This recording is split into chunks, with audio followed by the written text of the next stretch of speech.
Do you feel that you went through a lot of personal changes in the 9 months that you were pregnant, like from when you started to when you conceived, or when you actually gave birth?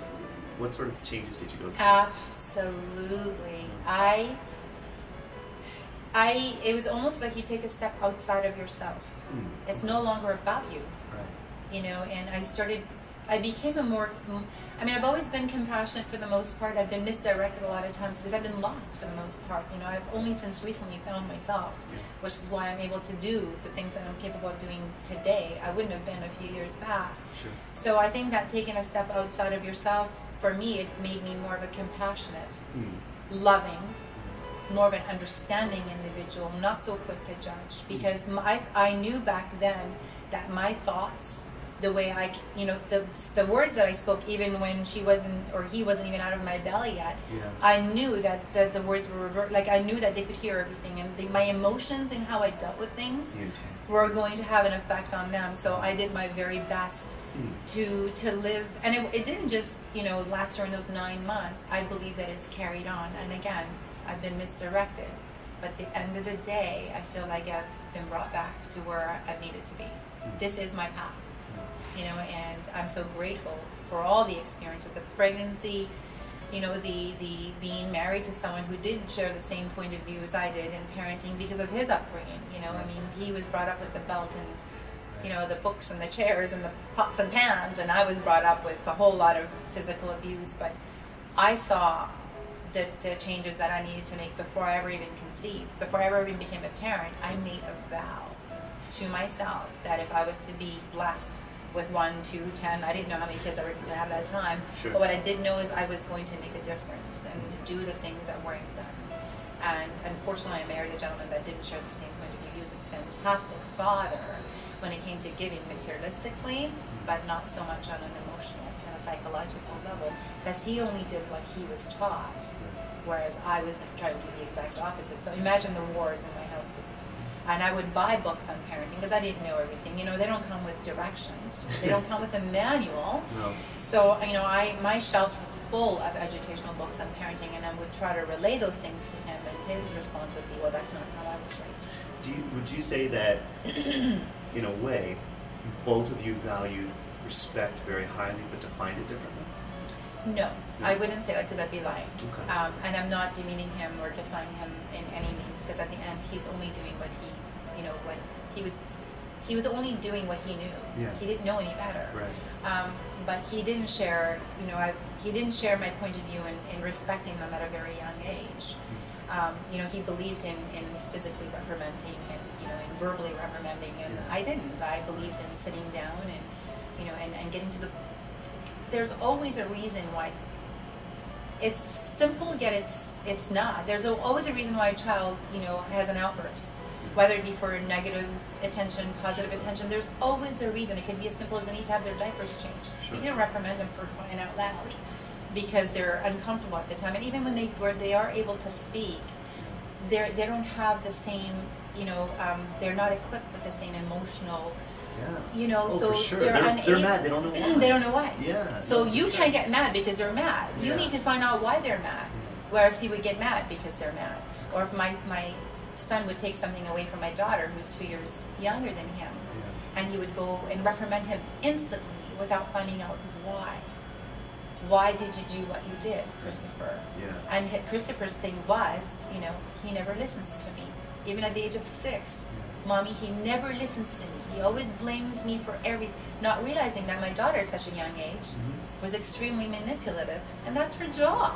Yeah. It's her job to get her way. It's Yeah. their job at the age of 4. For sure. And because of my education through what, I had subjected myself, because I wanted to know how to deal with, I didn't know. Trust me, at times I'm like, okay, I need to take both of them to a therapist because, and then, commit myself. Yeah. But, so when I would say to him, you need to find out why, because this is going to create, and I'm speaking from experience, this is going to create a resentment for him towards you if you don't watch how you deal with them going forward. Yeah. Can you imagine? I can imagine because I've been there. Seeds. You're planting seeds, you're nourishing.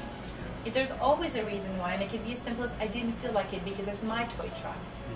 you're entitled to that. Yeah. I will teach you about sharing, but if this is something that's special to you, she has no right taking that away from you because she has toys. But can you imagine explaining that to a 6-year-old and a 4-year-old? Yes. And not being backed up. Yeah. So I mean, it was very challenging to say. No, I teach at a daycare, so yeah, I can't imagine. It's, you know, so it requires patience, it requires understanding, but it also requires your own personal experiences from what you've been subjected to growing up, whether it be positive or negative. We are a product of, we can be, unless we choose not to be. I chose not to be. I think ultimately we're a product of our environments, but it's how we interpret and the meaning that we give it and the growth that we choose to have, right? Because I mean, you know, somebody does something horrible to you, there's lots of different ways you can react to it, right? But you're still ultimately a product of it to a certain extent because it does affect you, right? You know, and if you let it though, honestly, I am the position I'm in my life.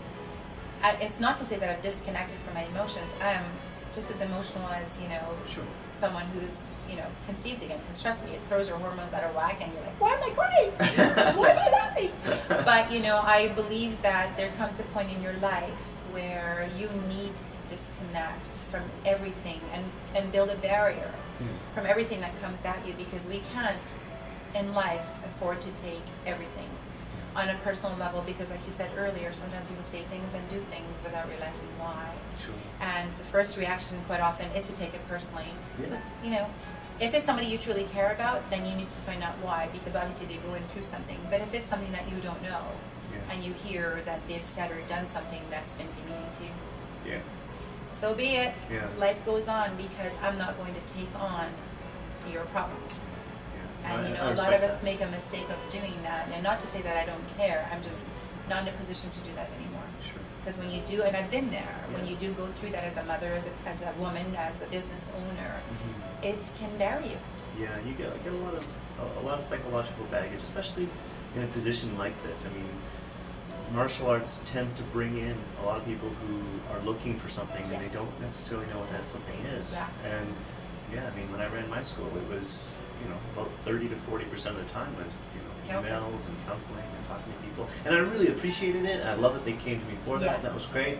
And when it started, you know, like you say, kind of stacking up, it's very difficult to know when to say no and to say, okay, you know, watch this book, read this book, watch this movie, video. You know, get back to me, you know, because I can't do this every day, you know, and yeah, I respect the ability and that's to say okay. No. Yeah. And that it's okay to say no. Yeah. It's okay to take a stand back. And it's okay with being okay with saying no as well. It is. Which is a separate It is. thing, It doesn't make me, you know, it doesn't make you a bad person by any means. It just makes you a more well-rounded individual. And let's be honest, if you don't love yourself, if you're not content with, you know, all that's going on around you, how can you be a good parent? How can you be a good friend? How can you be a good partner? How can you be a good business person? You can't. So if you allow everyone to, you know, to bombard you with everything that's going on in their life, what is there left for you and for your kids?